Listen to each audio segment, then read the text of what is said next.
Behold, will you, the noble sons of Europe. From Seve's fire to Olazabal's cool, from Sergio's heart to Rambo himself, the Spanish Armada sails eternal. From the Italian Renaissance of Francesco Molinari, ice cold in Paris, to Irish poetry courtesy of McElroy, Clark and Harrington. From England's Jacqueline, Faldo, Westwood and Poulter, veins coursing with blue and gold, to Scott's Gallagher and Montgomery roaring like the Highlands. From Sweden's Henrik Stenson, cold-blooded when it mattered most, to Germany's Martin Keimer, who froze the Americans at Medina with a single putt.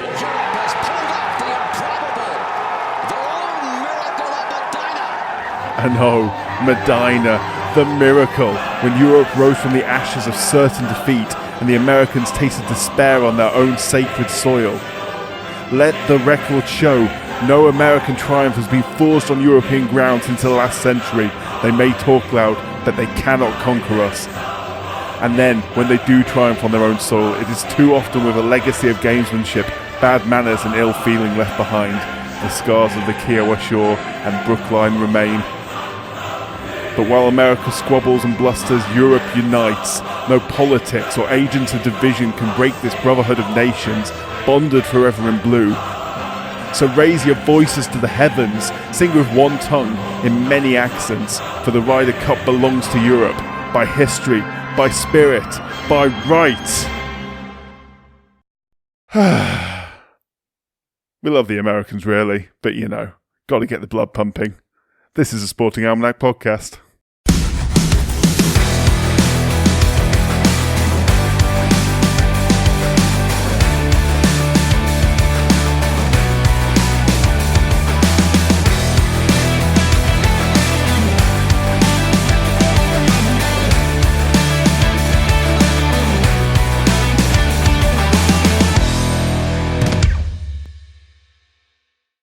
Good afternoon, Ben. Hello, mate. How are you today? Yeah, I am okay. How are you? How did Wigington get on?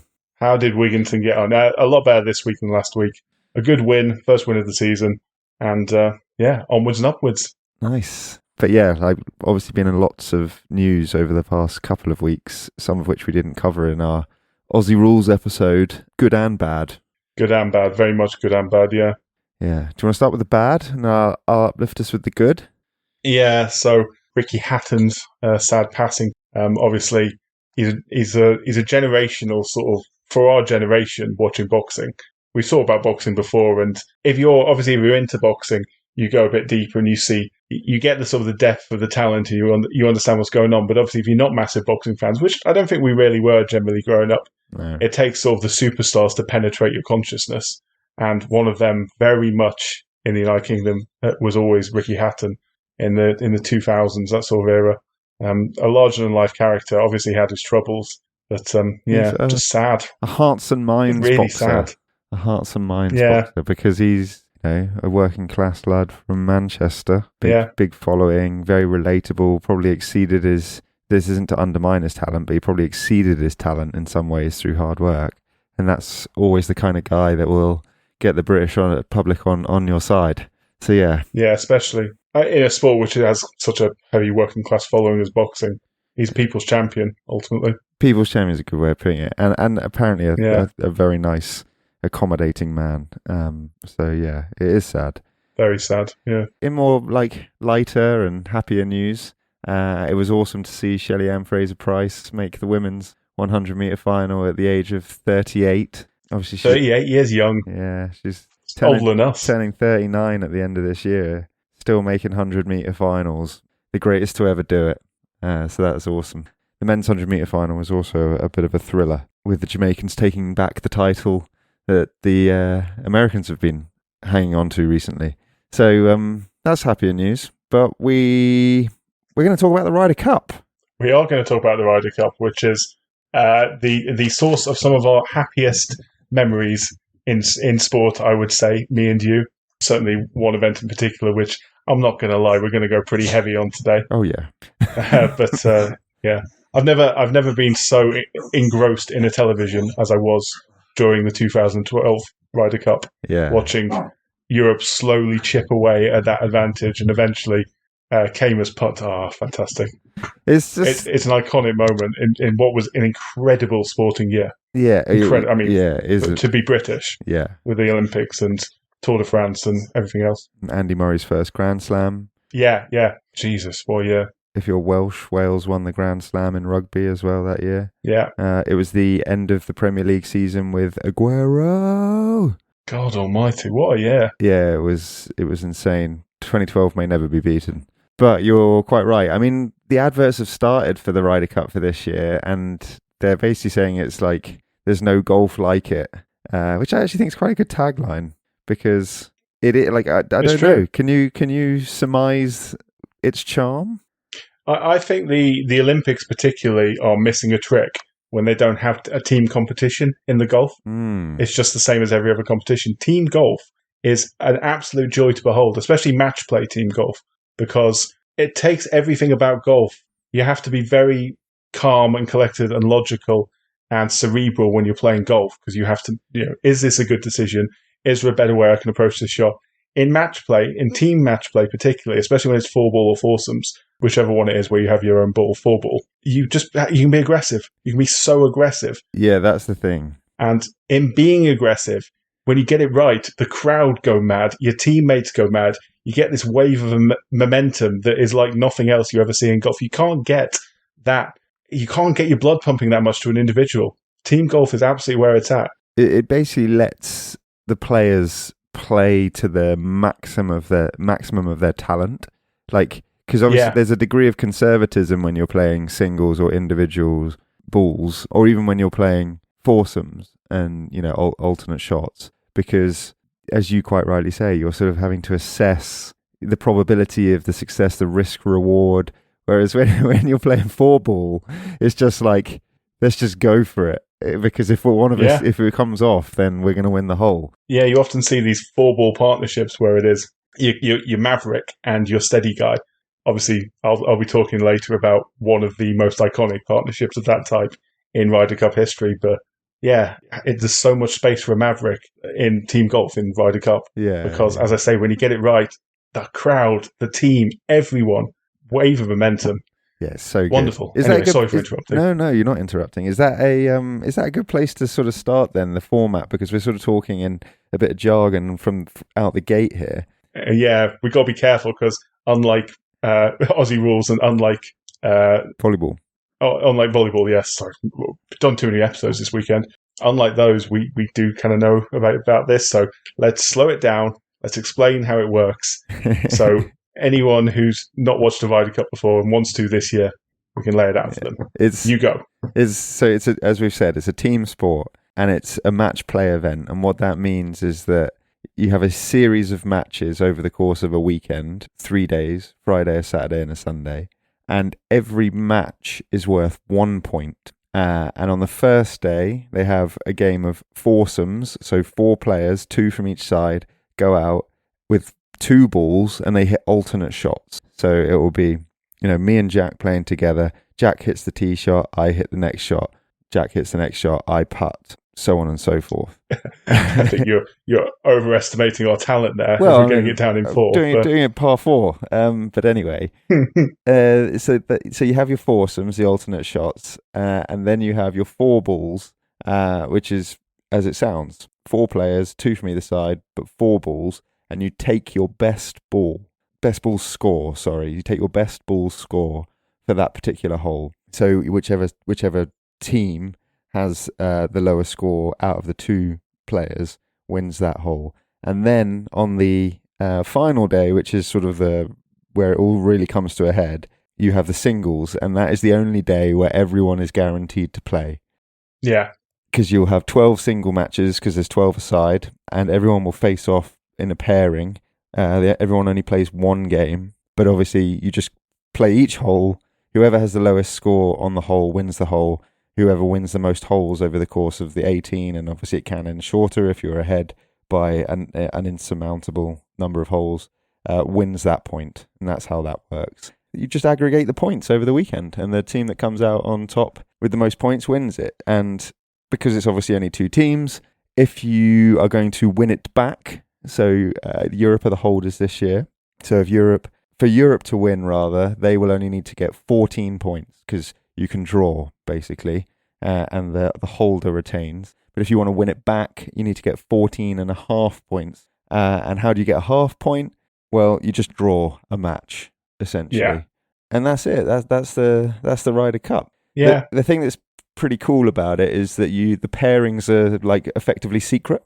So America don't declare who they're playing in their foursomes or their four balls or how they're going to order their singles. And then Europe gets to decide who they match up against, or vice versa. Both captains have to make their selections and put them in an envelope and hand it over to the other side or the match referee. And then that reveals the matchups. And so it becomes very strategic about how you pair up your team. So you decide who to pair up together and in what position to put them out, with a view to trying to second guess your opponent. So the singles is the easiest way to explain it, because obviously foursomes and four balls are a little bit more complicated because they're actually sort of mini teams and there aren't as many games. But in the singles, you might consider putting all of your best players in the first 5-6 games with a view to winning those games to get points, start accumulating points and putting pressure on your opposition, so that your weaker players, if you want to call it that, considering that these are normally the 12 best players from Europe or America, so nobody's weak, but you're not your world number 1 basically, or your world number 2, but your world number 12 may have a slightly not easier time of it, but might benefit from less the pressure exactly that's been asserted against them. So it's a really cool event for that reason. And so every year, obviously 12 players are selected on each team, but every team as well selects a captain, and a captain tends to be a non-player. In fact, there was actually this season's captains, the USA captain Keegan Bradley. If it was just the best 12 players in the United States who qualified to play, could have easily picked himself as a player justifiably, but he chose not to in the circumstances. So he is obviously a non-playing captain. The last playing captain was 1963. Do you know who that was, Ben? Or do you want to have a guess? The drink named after him. Arnold Palmer, who was also the youngest captain until, I think they're the same age, aren't they? Bradley is the youngest captain since Palmer, in 1963. 39. Which is impressive. Very impressive. Bradley has played in 2, though. Yes, he has. Yeah. Yeah, so the captain's the one who makes all these picks, so the captain has to be thinking constantly about tactics and about how to best apply his pieces, his little chess pieces across the board. As you say, some players might play. Everyone plays the singles. Some players might only play the odd foursome match or four ball or whatever, or may not play at all. They may only play the singles in theory. That has happened. Whereas some players may be playing constantly. So yeah, it's all about the captain putting his best pieces in the right places and it all coming together. Yeah, it's great. Team golf is great. It is really, really good. So good. And as much as I don't want to dilute the Ryder Cup by there being more of it, I certainly think the Olympics, there should be a team golf event to go alongside the singles golf event, in my humble opinion. Yeah, I don't think that's a bad shout at all. A bit like, they have like a mixed triathlon and that sort of thing now, like the relay. Yeah. You know what I mean? Yeah, you could always have a mixed men and women's team. Doesn't have to be a men's team or a women's team. That's true. That would also be very interesting, actually. Maybe like a 4-a-side mixed tournament, because then I think you only take 2 individuals to the Olympics anyhow. Good idea. Why don't we pitch it to the IOC? I'll get on that. You carry on explaining how all this works. Well, you sort of started talking into sort of going into the selection process. So I guess that's another place to probably do some explaining, because it's not actually that straightforward. These things never are. And it keeps changing. And it changes. For Europe especially. Europe changes it a lot and have actually changed it this year. America, they have the top 6 players. They basically call it the Ryder Cup points list. And the top 6 players in that list will qualify automatically, so they don't need to be selected. And then you have the captain, as you say, receives a discretionary selection of 6 other players. And the points are awarded as follows. So a major championship, 1 point per $1,000 earned, because obviously the Americans do it on the Benjamins. The Players' Championship, 1 point per $1,000 earned. And then, and that's for 2024, sorry, so because it's a 2-year cycle. And then 2025, so the year in which the cup is being held, you then have 1.5 points for every $1,000 earned. Although the PGA Tour events remain 1 point. And then, you end up in effectively like a league table. And for Europe, it's slightly different. with one person way clear in the American side. Oh, yeah. Because it's absurd how many points Scotty Scheffler has compared to anyone else. Scotty Scheffler. He is by far the best player in the world right now. He qualified. Probably the most dominant player, relatively speaking, since Tiger, you'd say, in terms of talent. Yeah. And he qualified. Whether or not he has Tiger's drive, for I don't know. In June or something like that, like months in advance. Well, he was always going either way, wasn't he, unless he was injured. Yeah, I mean, he would have been picked if he hadn't made it. Could have stayed in bed all year and still got a captain's pick. Yeah, exactly. So, yeah, that's how the Americans do it. The Europeans, they basically do it a point system, which isn't correlated to money necessarily. You get 5,000 points per event for major championships, and then for PGA Tour, signature events, Players' Championships, FedEx Cup playoffs, 3,000 points. DP World Tour, Rolex Series events, PGA Tour, regular FedEx Cup events, 2,000 points. And then there's a couple of other events which you get points depending on how well you do there. But again, it's the same principle. It's a league system. There used to be 2 lists for Europe. There is now only 1, which does simplify it somewhat. Yeah, and you already said Scotty Scheffler. He qualified number 1 for the Americans. JJ Spawn 2. Xander Schauffele 3, Russell Henley 4, Harris English 5, and Bryson DeChambeau got the 6th autos. The Americans then decided, Keegan Bradley then decided to pick the people that finished 7th, 8th, and 9th, or... I think so, yeah. And 10th, I think, actually, which were Justin Thomas, Colin Morikawa, Ben Griffin, and Cameron Young. No, it was 9th, sorry. So Cameron Young didn't finish 10th. But then they picked Cameron Young, Patrick Cantlay, and Sam Burns. And the unlucky guys to have missed out were Maverick McNeely, who finished 10th, Brian Harmon 12th, and Andrew Novak, who finished 13th. But nobody outside the top 15 in the list was selected for the Americans. They are stacked, mate.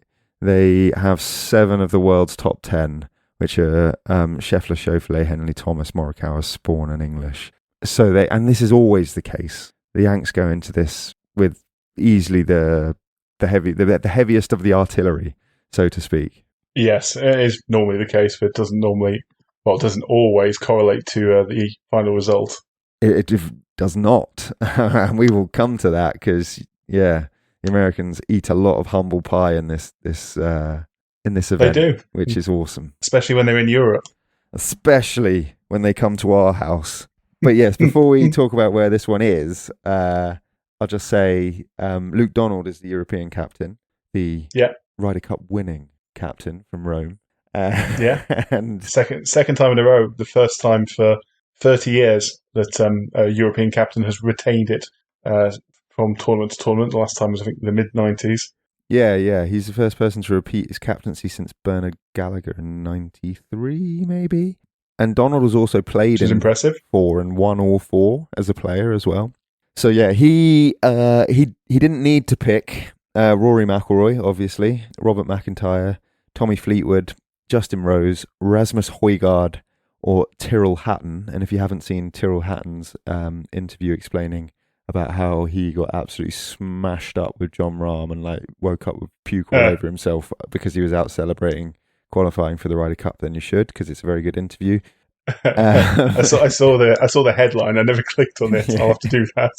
He basically just says that he just went out and had an absolute time and then nearly missed a flight. But he's very honest about it. He says, he starts off by saying, I'm not going to talk about it. And then one of the journos is like, oh, go on. And he's like, look, if you want to know, I'll tell you. And then he does. So yeah, he's a character. Yeah. And those 6 qualified autos. And then the picks were Shane Lowry, Sepp Straka, Ludvig Aberg, or Arberg, I think it's pronounced in Swedish, Victor Hovland, Mats Fitzpatrick, and Jon Rahm. That is actually the top 11 in the list anyway, except Rahm, who is ranked 24th. And he's only ranked so lowly because he competes in the Live Golf Breakaway League thing. The unlucky individual, therefore, was Matt Wallace, who came 12th but wasn't selected. And Europe have got 3 of the world's top 10. So, we are talking here the top 24 guys in the world, give or take. give or take. Yeah. Yeah, and it's boss. The matchups, therefore, are absolutely loaded every single time. Like, you obviously don't know who you're necessarily going to get, but in the four balls and the foursomes, you'll almost certainly end up with, a few heavy matchups because you want to try and win points with your best players, basically. Yeah. Yeah. Just the format just lends itself so nicely to drama. It is relatively rare that you end up with a blowout. I think it was 4 years ago, last time I was in America, it was a bit of a damp squib. The Americans unfortunately taking it that time. But yeah, the Americans don't tend to win in Europe. In fact, it's been an awful long time since they have won in Europe. So yeah, it's their chance this year. Obviously, it is being held in New York State this year. Yeah, it's being held. It's the 45th Ryder Cup, and it is being held at Bethpage State Park in Farmingdale, New York, on the Black Course, which is the most difficult of Bethpage's 5 courses. And it has a warning on the first tee, which basically says, if you're really shit at golf, do not play here. Seems fair. It literally Won't says... apply to any of our protagonists this year. No, definitely not. But there is actually a warning sign which says, warning, the Black Course is an extremely difficult course, which we recommend only highly skilled golfers play. Excellent. Yeah, it's interesting, actually, the choices they make of courses. You end up with some courses that tend to repeat themselves and tend to be regular Ryder Cup courses. And then there's some courses you'd think, oh, well, of course Europe are going to host one at St Andrews or something, but they never have. There's never been one at St Andrews. It just can't handle the infrastructure. It doesn't have the infrastructure you need to handle that many fans and that big an event. It does the Open sometimes, but you can get away with that because it's there's traditions and everything involved that make up for it. But no, the Ryder Cup is a completely different kettle of fish, really. Yeah, so, it's interesting. No, it is very interesting. I mean, Bethpage has not hosted that many other majors, really. It hosted the 2019 PGA Championship, which I think Brooks Koepka won. And it's also held the US Open twice in 2009 and 2002. Tiger won in 2002 there. It's held a couple of other PGA Tour events and FedEx Cup playoff events, I think. But it's but you're right. Like Augusta. I'm not sure there's ever been one there. No, there hasn't been. But again, that's sort of they're very. I think they consider it lucky that they put on the Masters every year and actually let outsiders in. So doing it twice in 1 year, I think, would be beyond the men in charge at Augusta. Or sorry, the men and women in charge. Or the man and woman in charge, whatever it is nowadays. But yeah. Once a year is quite enough. And it's 1993 anyway was the last time the USA won in Europe. So they're going to want to win it this year because in 2 years' time they won't be favourites. Yeah, well, they should be favourites every time they bloody play this thing, but in theory they should be. Yeah, when have they ever gone into it with the worst players? Bunch of individuals, though. Yeah, not a team. Not a team. They don't get it. Yeah, no prize money for it either, which I think is obviously a very cool thing, but don't need it. I mean, they're rich enough already. They are so rich. I think by definition, if you've been successful enough to make the Ryder Cup team, you don't need money for the Ryder Cup. No. The pride and the profile is enough. It definitely should be. Did you want to talk about where it came from? Do you know anything about that? Only a little bit. I haven't really got too much detail over it. I'll keep it brief. Essentially, back in the day, obviously, it was a bit more of a big deal to go across the seas to take on a sport in a different country because there was no flight. There was no quick options to get across the Atlantic, for example. So boat, isn't it? When the United States team sent over a delegation, essentially, to play in the Open Championship, for example, they'd often also have some match play sort of events against sort of an English team that's been selected. Happened a couple of times in the 1920s, once at Glen Eagles in 1921 and once at Wentworth in 1926. And the Wentworth event in 1926, a man named Samuel Ryder, who's actually a very interesting man. He didn't even start playing golf until the age of 50. He basically used to be a cricketer in his youth and was experiencing some ill health. And basically a doctor, as doctors did in the day, recommended fresh air as a solution and specifically recommended golf to him, saying that it would obviously be something he might enjoy and get him out and about. He fell in love with it instantly. Within a year, he was playing off a single-digit handicap. So he was good at it and obviously a big enthusiast. But he was a businessman as well. So he had bit of money behind him, and he liked to throw it at golf-related causes particularly. So one thing he did, Mr. Ryder, was he bought a cup for the event at Wentworth in 1926 to award to the winning team, except he changed his mind and decided that he would actually award it for a follow-up competition the following year, Worcester, Massachusetts. So they had a match where the British delegation went over, and unfortunately the United States won the first Ryder Cup, 9.5 to 2.5, and that set a pretty strong trend because for the remaining time, so I should point out it was the United States versus Great Britain initially, and then it became Great Britain and Ireland, and then it was only in 1979 it became Europe as the opponent. And in that period where it was Great Britain versus the United States or Great Britain and Ireland, let's just say only really one team ever used to win it. Yeah, I think there's only a couple of occasions where the British team. Yeah, 1957, and then one of the early ones, was it 29? Fairly early, 1929, we won it. So we got to the point, obviously, where I think it was almost a bone that the United States threw, or as a suggestion, why don't you invite some players from other countries to join in as well? And it's probably a suggestion that they regret, because since it's become Europe versus the United States, initially the United States continued winning, but from 1985 onwards, I think the United States have only won 6 times, and I think Europe's record is 13 times won and 1 time tied, but that was a retaining tie. Yes, it was. So they only had to tie to retain it. So, since that decision was made, Europe have been largely the dominant team, obviously opening up the pool of players available, and one nation in particular has provided a lot of players, which I don't think Europe would have been anywhere near as successful as they were without this particular nation. Can you guess what that nation is, Ben? Yes, Spain. It's Spain. It's if you know about the Ryder Cup, it's Spain, right? Like, just very quickly to contextualize what you were saying before, it's 27-15 overall to the USA, but since 79, it's 12-9 to Europe with 1 draw. Yeah, and since 85, it'll be 12-6. To Europe with 1 draw. Yeah, because from 95 to 2014, Europe won 8 of 10 as well. And as I said, Europe have won at least every other time it's been held since 1993, because USA have not won in Europe since 1993. And that is because of Spain, in a large part. It is. Yeah. Before I get into that, actually, there is one more thing I'd like to talk about just in terms of the hosting, because I think this is mildly interesting. So until 1973, no event was held outside England or United States. They obviously alternate who hosts the event. It was always held in either England or the United States. In 1973, Muirfield in Scotland hosted it, and that was the first time it was held outside of England when Great Britain were hosting. The first event in continental Europe was in 1997 at Valderrama Golf Club in Andalucía in Spain, and 2006, the first time it was hosted in Ireland. And then Scotland, France, and Italy have hosted it recently. In fact, the last time it was hosted in England now was 2002, where it was hosted at the Belfry in Warwickshire. Neither of the next 2 European editions as well will be held in England, meaning it'll be at least 33 years between events.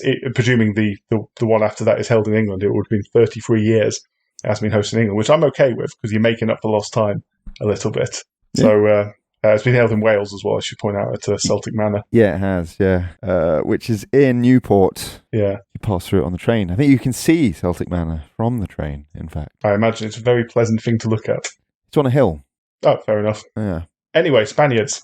Get back on topic. Yeah.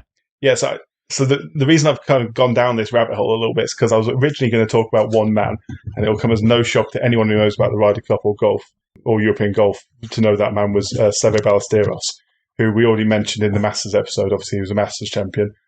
Probably the most beloved sportsman, European sportsman, non-British sportsman in Great Britain, I would say. He died in 2011 of brain cancer, sadly, at the age of only 54 years old. And the outpouring of grief and respect that people have for him was astonishing. The captain of the 2012 Ryder Cup team was Jose Maria Olazabal, who was a teammate and friend of Seve, and obviously Europe went on to win that tournament, as we will mention soon. So that was an extremely emotional moment in golf. But one of the main reasons he was so beloved and so adored and so respected was because of what he brought to the Ryder Cup, not just in terms of his performances, but in terms of the sort of things I was saying earlier, in terms of his attitude and his approach to how to play the golf, the way he was nowhere near the conservative, cerebral sort of approach as was traditional in golf before. Like, he was a maverick, wasn't he? Yeah, the idea you could win the Ryder Cup with like calm, calculated play. I mean, it obviously wasn't working for Europe or for Great Britain prior to that, because they just never won it. And then along he came. 1979 was the first time he played as a part of the first two Spaniards, or the first two non-British people involved in the Ryder Cup once it became Europe in 1979. He's a legend. And then, like, beyond him as well, in terms of Spaniards, I'm not just, the reason I wanted to talk about more than just Seve was because just look at the records for the Ryder Cup. The record for the youngest ever player, Sergio Garcia. The record for the most points ever in the Ryder Cup is Sergio Garcia. 28 and a half over 10 events. 25 wins, 13 losses and 7 halves, I think. Incredible. It's good longevity as well, but also just a great record once there. And obviously the record for the most points won by a pairing across 4-horse foursomes and everything. Seve Ballesteros and Jose Maria Olazabal winning 11 and halving 2 for 12 points total.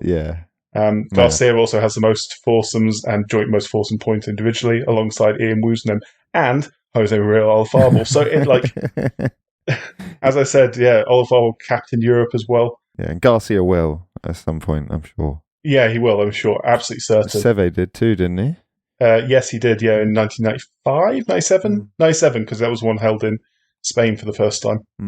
As if I even need to mention, Sergio Garcia played in that 2012 event as well, just after Seve's death, and did his bit as well with a couple of points, including beating Jim Furyk in the comeback, but I won't get ahead of myself too much there. So there's almost been a Spanish player. I haven't actually checked this, but there must have been a Spanish player in the vast majority of Ryder Cup since 1979. If there hasn't, it's been a tiny number where there wasn't. Garcia missed the 2023 event, and he obviously won't be picked this year. It may well be that his playing career is done, but as you say, his captaincy career is almost certainly to come in the future. But at that point, Jon Rahm has come in. Rambo himself has come in to fill in the gap. Just hitting bombs. One of my favourite players. Yeah, I love him. I love watching him. He's a great entertainer, and another Spaniard who is helping this team along. Like, basically, I mean, to summarise, you can make a huge argument that Europe would just not have had the success they've had, 12 wins and a retaining tie in the 19 Cups since 1985, without this Spanish contribution. I mean, Seve himself, he's almost a mythical figure in, as I said, in the Ryder Cup and European golf generally. He was so different in style to the majority of golfers at the time. He wasn't taught the game amidst the sort of stuffy conservative decorum that most people were. But he just played as he saw fit, sort of theatrically, aggressively. Immense ability to improvise when under pressure, leading to like this flair for making seemingly impossible recovery shots. And like I said, like this didn't just make fans fall in love with you. The Ryder Cup is a unique challenge in golf, being both a match play tournament where winning each hole gets you a point rather than each stroke being counted, and also a team event. And this is crucial because both these things mean someone like Seve can afford to gamble and try the extraordinary. Worst case, a hole might be lost, whereas in stroke play competition, you might completely blow your 4 days by trying something spectacular at the wrong moment. But you can do it. You can get away with it in match play golf because worst case, you just lose the hole. But best case scenario, the crowd get fired up, your teammates get fired back. Momentum is contagious. Like, one amazing shot can change the flow of an entire competition. And Seve showed this and rewired the team's appetite for taking risks, essentially, showing the golfing world that, the Americans could be unsettled by the audacious, which has, I mean, I'm not putting everything on Seve. I mean, he was a brilliant player even beyond that, but the way Europe approached this, it feels like they know what they're doing. It feels like they're willing to take risks and put these mavericks in the team, and the likes of Ian Poulter and the likes of obviously others who will try the spectacular sometimes and may not have the best career, relatively speaking, in stroke play competitions, but turn up. They definitely have a far more familiar and comfortable with the strategy required to win this. I think, golf enthusiasts will probably say this is an oversimplification, but you could make the general point that America's successes have come off the back of sheer talent Whereas I would say the Europeans often manufacture their wins through strategy and like embracing like the team culture. Yeah, I definitely see the team culture is a big part of it, and just the willingness to. I mean, it's obviously, as we said at the beginning, these are probably the best 20 or among the best 20 or 30 players in the world. 24 of the best 30 players in the world, probably. But Europe have always been willing to pick the Ryder Cup specialist. I feel like, yes, Poulter being the example. Yeah, get him in and use his motivation, whatever it is him as an influence, as a beacon to this is how we play, kind of thing. Yeah, he like personifies like a team, like a team spirit, doesn't he? Yeah, the postman, as they say, because always delivers. Yes, yeah. But I was going to talk about just a couple of events in the mid '80s as well, just to talk about how the tide turned for Europe after, as I say, by 1983. Yes, do that. Because the first event I want to talk about is 1991, so that's a lovely little lead-in. Perfect. Look at this. Bouncing off each other, completely accidentally, no planning whatsoever. Just naturals. Yeah. Naturals, baby. Not manufactured. So Seve, as I said, he made his debut in 1979 alongside fellow countryman Antonio Garrido, which was a bad showing for the brand new Europe team in West Virginia. He was left out in 1981 for political reasons, shall we say, before he roared back in a much better showing for Europe in 1983. They did lose, but they went down by a single point at Palm Beach, so it sort of set the scene like, we're coming for you. One reversal of a singles result would have changed the result there. So, breathing down your neck. 1985 was the year, though. 1985. For the first time since 1957, the US were defeated. At the Belfry in Warwickshire, Tony Jacklin was the team captain, and they won 16.5 to 11.5 with 4 Spaniards in the team. So 16.5 points for Europe, 4 Spaniards in the team. Do you know how many points those 4 Spaniards put up between them? Do you want to have a guess? Well, 4 as a minimum, because I assume they all won their singles. So higher than 4. But 10. Lower than 16.5. 10. 11. Ooh, that's still ridiculous. So, I mean, yeah, it is absolutely ridiculous. That's about double what the par would be if they were just putting in their fair share, essentially. Yeah. So those 4 were Miguel Pinheiro, Seve, obviously, Jose Maria Canizares, and Jose Rivero, 1985. So, yeah, let me reiterate, Europe would not have had the success they had without Spanish golfers. And that is just the most intense example of it. Spain dragged Europe to its first Ryder Cup win in many years in 1985. But even better was to come, because there's one thing, it's one thing having not won it since 1957. It's another thing having never won in the United States. Yeah. In 1987, Europe had never won in the United States. They headed to Muirfield Village in Ohio, to Norton 13 records up to this point on American soil in the Ryder Cup. And there was a new Spaniard in the team, one Jose Maria Olazabal, about to start the most iconic partnership in Ryder Cup history. That's not an exaggeration either. It's not. Nor bias. Like, it's just true. No. Yeah. So Olazabal, as I mentioned, he was like the calm head to Seve's talent and his swashbuckling approach. Yeah. Maverick approach. So between them, they just worked, and straight away they won 3 out of their 4 matches as a pair to leave Europe 5 points up heading into Singles Sunday. But things didn't start well for Europe on the Singles Sunday. USA taking the first 7 singles matches 5.5 to 1.5 to take the score back to within 1 point. Olazabal actually was beaten in that by Payne Stewart, future US Open winner, and sadly lost in a plane crash in 1999, which I remember very well. Yeah, he did. He died on a Learjet, didn't he? Which, it depressurized and everyone got hypoxia and passed out, and then it just flew around in the sky on autopilot till it ran out of fuel. Absolutely insane. I think you ask anyone in my family about, because I used to really hate flying. And I think that probably contributed to it being so high profile and being so just shocking, ultimately shocking. I was 11 at the time, and probably about the time I was just starting flying, as we were living in Germany at the time, flying back sometimes. Payne Stewart was gone as well. He probably would have... He won the US Open not long before. And he was like 3rd on the earnings list and things like that, I think. I can't remember. He was, he wasn't shit. He's going to come up again as well, Mr. Stewart. Yeah. Yeah, he beat Olafable, as I say, during this USA, what turned out to be a aborted comeback because Irishman Eamon Darcy beat Ben Crenshaw to re-establish a 2-point lead for Europe. Bernard Langer then halved against Larry Nelson, meaning if Seve could see off Curtis Strange, the streak was over and the cup was Europe. So Seve and Strange had already had some tension in the competition, so they were playing in the 4 balls, and to quote Strange, he said, "By the end of the first hole, I wanted to fucking kill him." That's a direct quote. It was basically they had a minor disagreement over some etiquette, and then Seve just walked up to his ball and chipped in from the edge of the green. just stared him down, and I'm just like, yeah, fair enough. Yeah. It all came down to the 17th hole anyway. Ballesteros ended up holding the winning putt to prompt probably the most famous celebration in Ryder Cup history, which was Jose Maria Olazabal dancing what is described as a joyful jig, which is lovely. And Europe had won for the first time in the United States, and all was well in the world. There's been many wins since then. As I say, these 287 particularly turned the tide.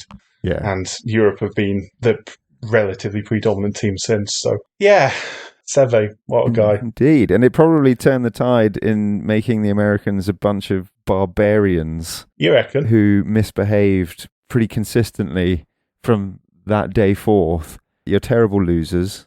That probably contributes to you being really good at sport generally. So, keep your hats on, not having a go at your prowess. But I am saying that you're terrible losers. And I'll set yourself. Well, first of all, go for it. I mean, yeah, your words, not mine. But I'm just nodding along here in the background. This is a sport that this is played in a spirit of sportsmanship, respect, etiquette, tradition, graciousness. One might say, courtesy, certainly civility, mate.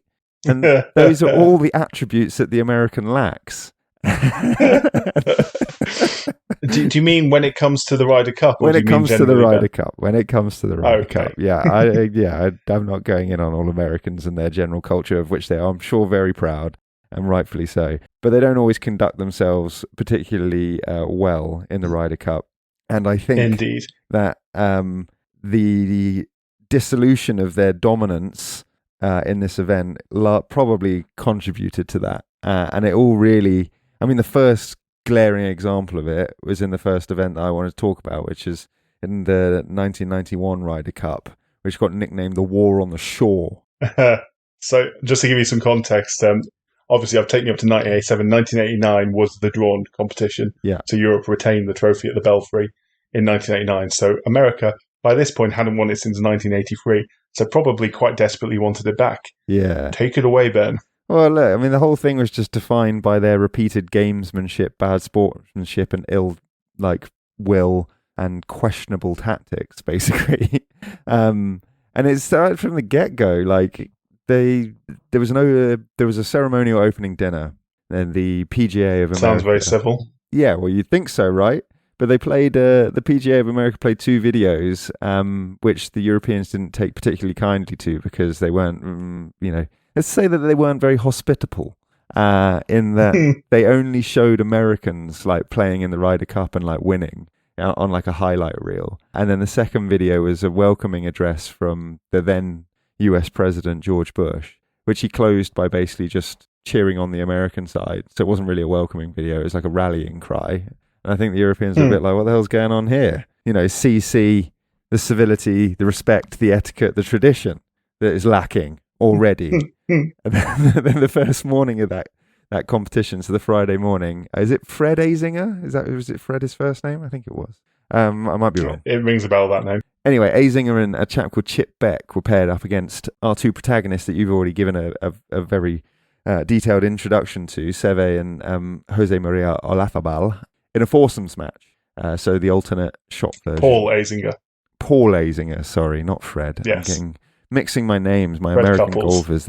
Yes, okay. Anyhow. There's a lot of Paul, Chip, Fred, Hale, Wayne, Corey, and Payne, and Lanny. Very Some American good names in the American team. Very American. Yes, so sorry. Azinger and Beck up against Ballesteros and Olazabal in a foursomes match, so alternate shots. And the sort of bad blood started almost immediately with Azinger and Beck accusing Ballesteros of gamesmanship on account of clearing his throat during Beck's shots. But How dare he? But later, yeah, well, you think they've got the moral high ground, Jack. You'd be wrong.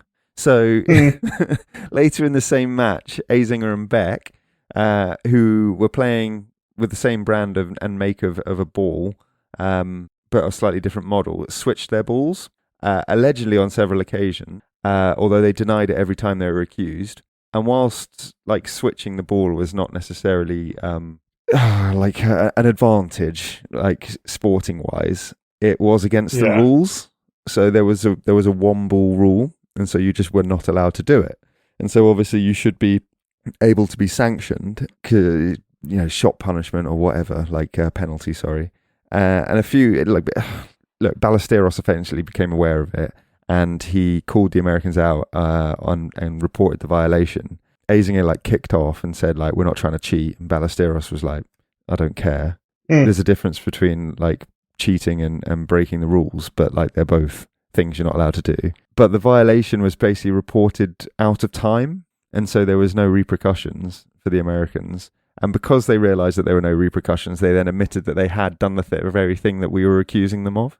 So they had broken the rules. And then that led to obviously a bit of animosity, and there was quite a lot of goading between Ballesteros and Azinger. But the Spaniards obviously won 2-1. After the reason I mentioned this is because it's quite funny. After that match, Ballesteros is reported to have said the American team has 11 nice guys and Paul Azinger. Anyway, fair enough. It didn't stop there. The morning of the Saturday foursomes, Ballesteros again with Olazabal.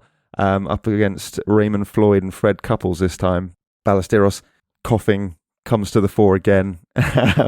This led to Floyd approaching him and basically threatening him. The whole thing was just sort of clouded in this kind of tone, essentially, and some very excitable advertising by the American media. There was obviously quite intense home support. Yeah, I think it was also at the time of the first Iraq War. And I think Corey Pavin had worn a Desert Storm baseball cap or something in support of the US war coalition effort, which was quite controversial at the time.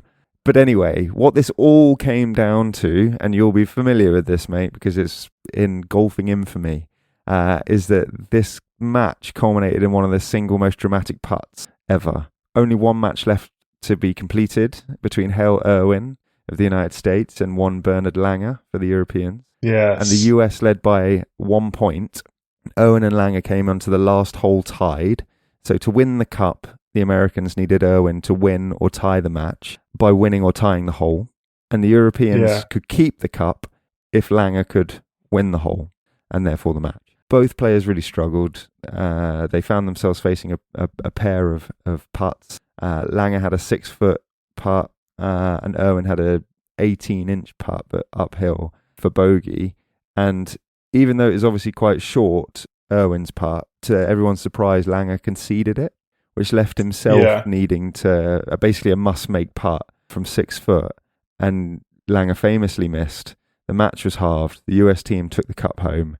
They won 14.5, 13.5 on the final putt of the final game on the 18th. And they obviously retained it. But, if you're happy winning that way, no problem. Didn't affect Bernard Langer's career. He would go on. Well, he was already a veteran of 5 Ryder Cups, but and was playing with a winning record.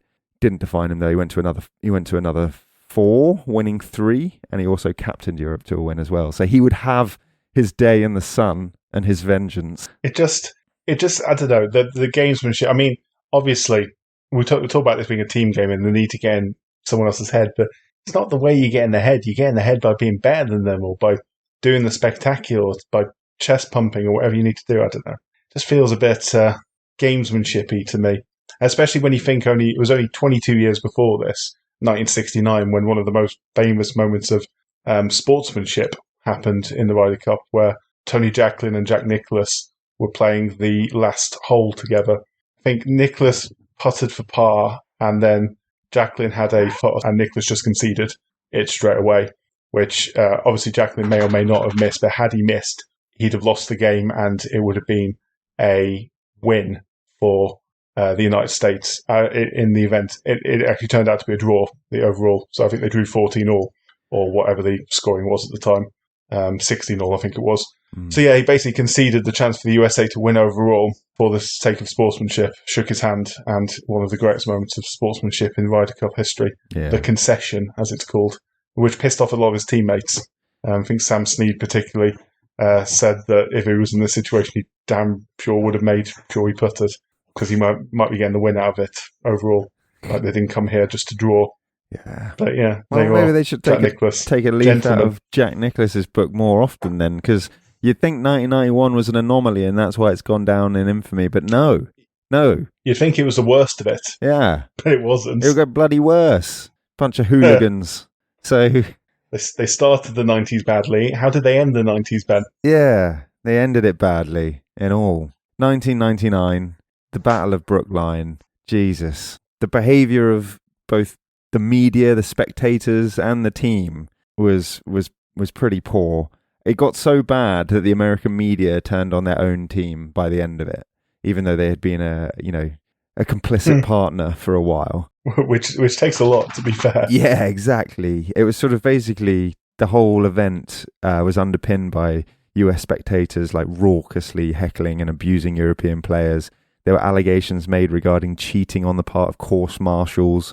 Andrew Coulthard's caddy, who's one of the European players, claimed that a course marshal had concealed Coulthard's lost ball for 5 minutes till basically a time limit elapsed, resulting in a one-stroke penalty for Coulthard. Veteran broadcaster Alistair Cook, who was I think a pretty famous broadcaster in America, he was actually British-American as well, just ironically. He's said to have written in a sort of an open letter to America entitled "The Arrival of the Golf Hooligan," that the tournament was a date that would live in infamy because of the. Because I mean, that's a very weighted sentence that in American history, but yeah. Anyway, yeah, of course. I think he's talking in the context of sport and golf, hence the reason "The Arrival of the Golf Hooligan." But nonetheless, a pretty damning indictment on everyone's behaviour. In the lead up to it, again, it all started from the get-go. In the lead up to it, the aforementioned Payne Stewart said of the European team, on paper they should be caddying for us, which is highly disrespectful, considering the context that we've set around this tournament already. That's just rude. Very. I mean, if you're still dominant, that's fair enough, but don't be doing that. Yeah, exactly. Take a seat. Bearing in mind they, going into this, had not won for the previous two iterations. They defended 93, but then they lost 95, 97. So they were coming into this trying to again retain it. So again, a theme emerging, Jack, about how Americans conduct themselves when they are losers. Yeah, when they're under pressure. It is one way of going about it. It's just a bit of a smelly, horrible way of going about it. It's just a bit shit, isn't it? It's not the way. Yeah. If you're proud of that, no problem. Jeff Magger echoed the sentiment of Stewart as well in a press conference, saying, let's face it, we've got the best 12 players in the world. And it didn't start well for them, to be fair. So they were given some humble pie to eat, but it would set things up for a pretty dramatic end to this event. The US were trailing 10-6 at the start of the final day. Europe only needing 4 points to retain, because obviously they were the holders. But the Americans rallied pretty hard on the Sunday. They won the first 6 matches, surged into the lead, and then further wins by Steve Pate or Pate. I don't know if there's an accent over the E. But Pate is much funnier. Yeah, and Jim Furyk took them into a 14-12 lead. And basically the competition turned on the 17th in a match between Justin Leonard and Jose Maria Olazabal again. Match all square. Leonard needed to earn at least half a point to seal the American victory because they were on 14. Olazabal's second shot left him with a 22-foot putt, and Leonard hit his shot within 10 feet of the hole, but then watched it roll away, leaving him with a 45-foot putt for birdie. Leonard had made putts of 25 and 35 foot already, and had actually clawed back like a pretty big Olazabal lead. Anyway, we all know what happens if we know anything about golf, but for those of you who don't, Leonard drains this monster putt, and it cue wild, feral, some would say, celebrations. Feral is a good description. With bear in mind, Olazabal still has his putt to make. Yes. He hasn't putted, and so the Americans are running onto the green. They're running over it's like their players, their wives, some of the fans, the cameramen. Like they're all running on, and then basically it hadn't even guaranteed a half point for Leonard, because if Olazabal could hole it, then obviously he would win the hole. Yeah. But he missed. But the reason it was shrouded in controversy was because in the wild celebrations, they ran across Olazabal's line, which is like a big no-no in golfing etiquette. Bad etiquette, yeah. Because it might affect the way in which the green and the grass lies and make the putt more difficult and blah, blah, blah. The Americans started celebrating again. Anyway, because they had their half point and the crowd was in such a bloody frenzy, marshals were literally unable to keep order and keep control of it. So Payne Stewart conceded a putt to Montgomery on the 18th, which is pretty much the only gesture of sportsmanship made by the Americans across the weekend. Montgomery had been subject to such ridiculous abuse throughout that his father had to leave the course. That's ridiculous. Yeah. And so the US ended up winning 14.5. Colin Montgomery's such a lovely guy. Yeah, exactly. Like, he's very harmless. Yeah. The Americans won 14.5, 13.5, winning 8.5 to 3.5 in the singles matches. So, like you say, because Colin Montgomery was such a nice guy, there was like an outrageous amount of like disappointment with the conduct of the American team. Sam Torrance branded Tom Lehman's behaviour disgusting. Sounds fair. And said he was disgusting for someone who calls himself a man of God. Which, oh, Jesus. I mean, probably not wrong. Yeah. European captain Mark Practice James. what you preach. If you think that we're being oversensitive here, the European captain described the atmosphere as a bear pit. There's nothing necessarily wrong with that, except for the fact that someone spat at his wife. What? What did she do to deserve that? Yeah, well, do you know what I mean? The Washington Post stated that it seems that an American team can't get through an international competition without acting like jackasses at some point. and the Los Angeles Times described the American team as having violated every principle of proper golf decorum and decent manners. It's their own press talking about it. That's crazy. That's exactly. And the American press. When did the American press criticize a winning American team? Yeah. That's how bad they are. It was crazy. This is a very partisan press, just like the British press. I'm not going to say British press is any better, but no. When your own press is against you, you've cocked up. Yeah. You're in the wrong. And I think maybe you're the bad guys. That slowly dawned on them because many members of the team have since apologised for their behaviour. And there have been numerous attempts since, as you might imagine, to sort of rein in the nationalism of the event a bit. Just a bit, yeah. And that was the largest final day comeback victory in the history of the Ryder Cup at that point. So what happened then? What changed? Well, we carried on dicking them. That's the first thing that happened. So after Brookline... there wasn't another for 3 years, was there? Because yes. There was meant to be one in September 2001, which was delayed by a year for obvious reasons, if you know anything about September 2001. Yes. So that's why we went back to even years for a while. Mm-hmm.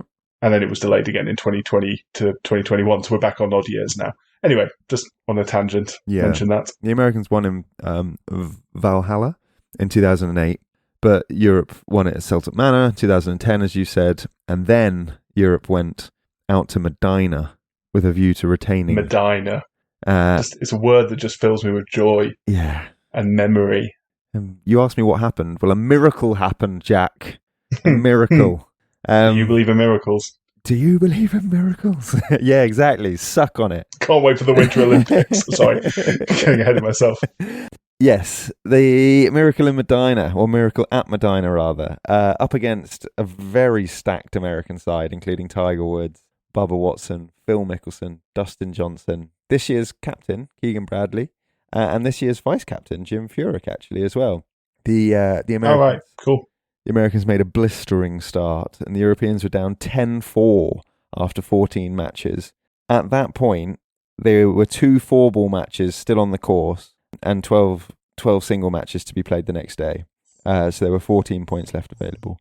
And Garcia and Donald managed to sneak past Woods and Stricker to make it 10-5.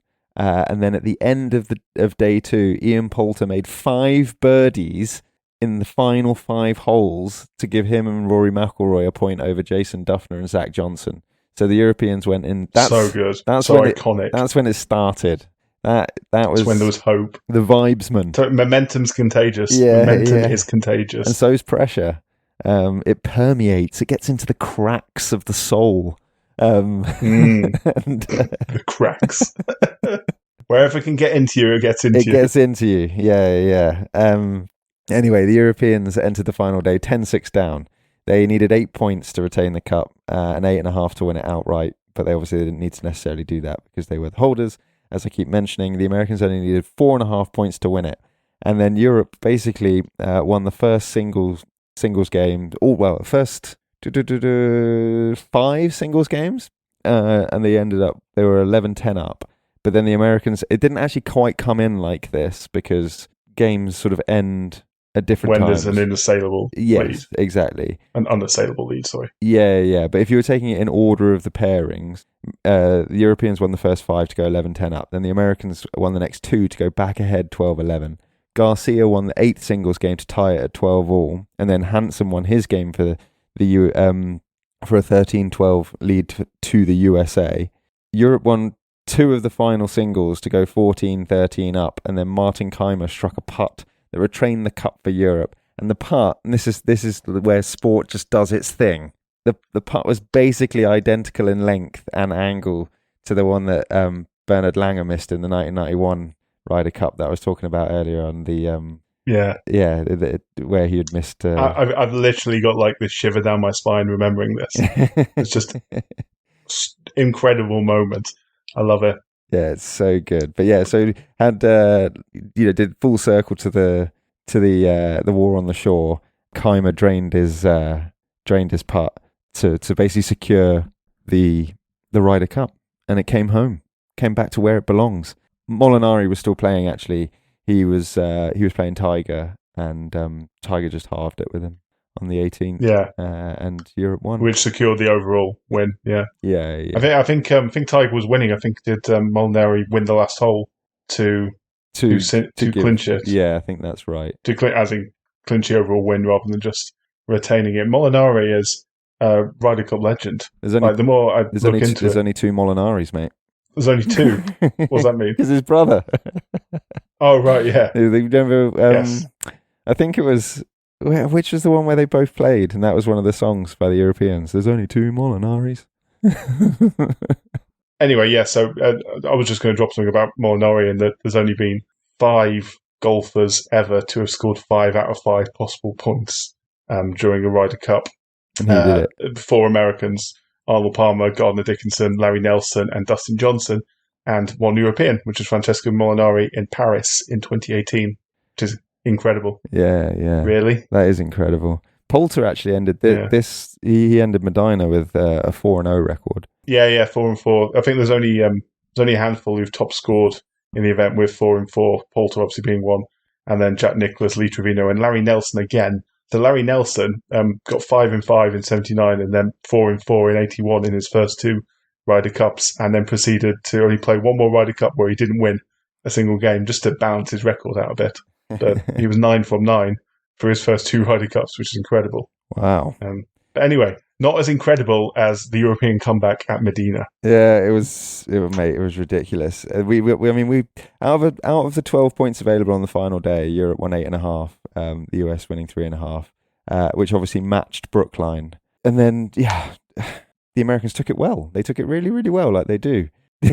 It's basically not known as the miracle at Medina in America. It's known as the meltdown at Medina.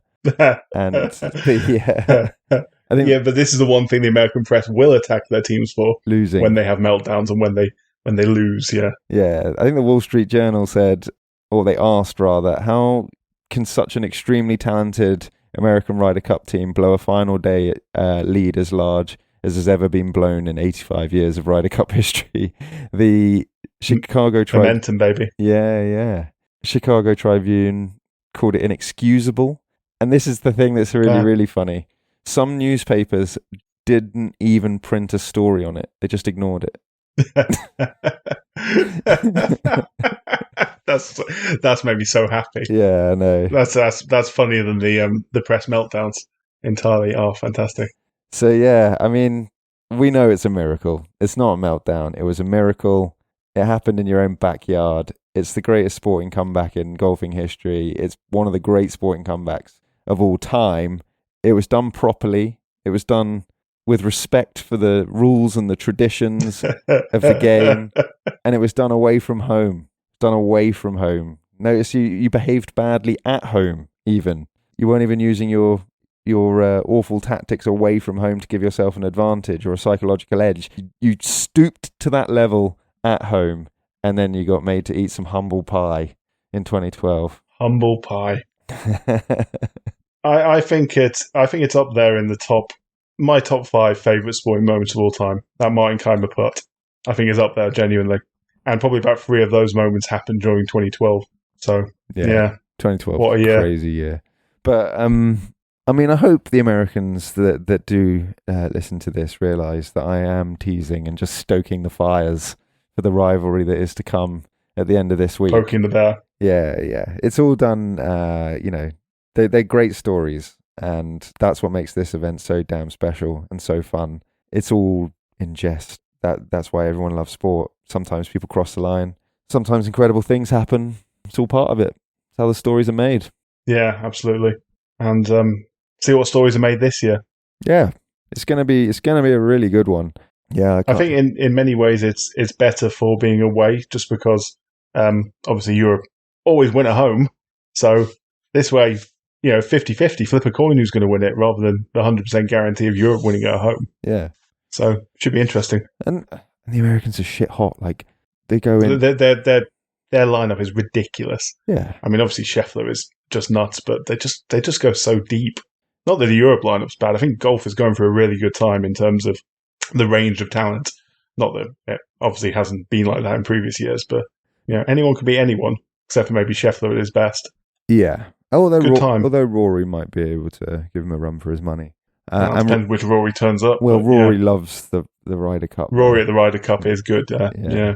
Yeah, mate, it's going to be really fun. We will be there, like not there in person, but there in spirit. I mean, geez, where do you watch it these days? In America, I think it is on NBC. Here it's on Sky. BBC will be reporting on it, and we'll have radio coverage, probably highlights as well. Yeah, those are really the only two places. I mean, I could try and list off everything in Europe, but as you always remind me, Google is our friend. Indeed. And many other means of searching the internet exist. Some reliable and some not so reliable. But yeah, I mean, get yourself to a pub as well. It is a better atmosphere for being a team game in a pub, because everyone's cheering on their, continent, I guess. Yeah. More than country, but... Yeah. That's one of the nice things about it from a European perspective, actually, is that because there isn't like a nationalism or a partisan means of support, because it is a melting pot of various different cultures and communities all coming together under the banner of Europe, which is fun. It sounds like a really good idea, that then. Politics. Yes. What could go wrong, eh? What could go wrong? No, yeah. Where are we going next? Come on, Europe. Where are we going next? Baseball, isn't it? Playoffs?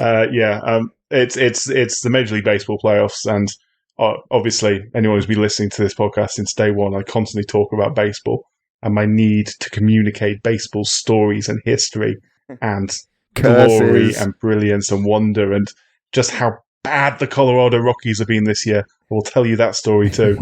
just barely avoided being the worst team ever in baseball, and then proceeded to get bad again and haven't won a game now for about 3 weeks. Anyway, baseball's fun. Curses, I will tell you about it. Gun players. Yeah. Indeed. Homers. Drugs. Yeah. Yeah, we're never too far away cheating, from drugs. Just downright cheating as well. Balco. 1919. Not always performance-enhancing drugs cheating. either. People on LSD and stuff, nearly throwing no-hitters, things like that. Yeah. But here's the thing about baseball, and I'll say this now ahead of it. It's hard not to be romantic about it. Firstly, there's that. It's hard not to be romantic about it. Secondly, they play 162 matches each year, 30 teams in the league. And then there's AAA and AA and single A and all the way down and down and down, all playing hundreds of matches a year. And there's college. And it happens in Cuba, and it happens in Venezuela, and it happens in Japan. So much baseball is played that if it is possible for something to have happened on a baseball field, it has happened on a baseball field. Like, the pool of, like, data points available is so big that if it can happen, it's like monkeys and typewriters. Yeah. You do things enough times, eventually it will happen. And it's just some crazy things have happened in the history of baseball, and I can't wait to share them with you.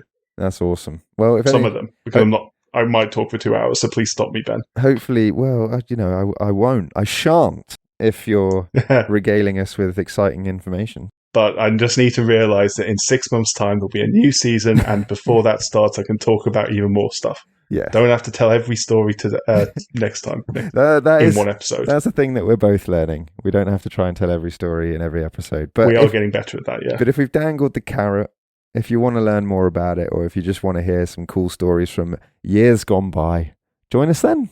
And tune into the Ryder Cup in the meantime, because it is always great. Indeed. All right, mate. Sometimes really great. We'll speak to you soon. I will speak to you soon. I've enjoyed speaking to you a lot this weekend. It's been very, very, very pleasant. And if anyone happens to listen along to it, then good for them. Yeah. Thanks, everyone. I hope you enjoyed it. Thanks, mate. See you in a bit. Cheers. Bye. Bye. Thank you guys for listening today. My personal apologies, my mic sound wasn't at its best. One part software update, one part human error. Always do your mic checks, people. If you enjoyed it anyway, a like or a rating would be swell. And as always, please tell your friends about us. Or post on social media, or stick us on a billboard. You do you. Our theme tune is Oh Yeah by Harmony Productions. You can find us on Instagram and Blue Sky at The Sporting Almanac, or drop us an email at thesportingalmanacpodcast@gmail.com. Next up, I finally get to be nerdy and romantic about baseball. It's impossible not to be. Until then, whether you're blue and gold or red, white and blue, sport is nothing without the history that makes it. Goodbye.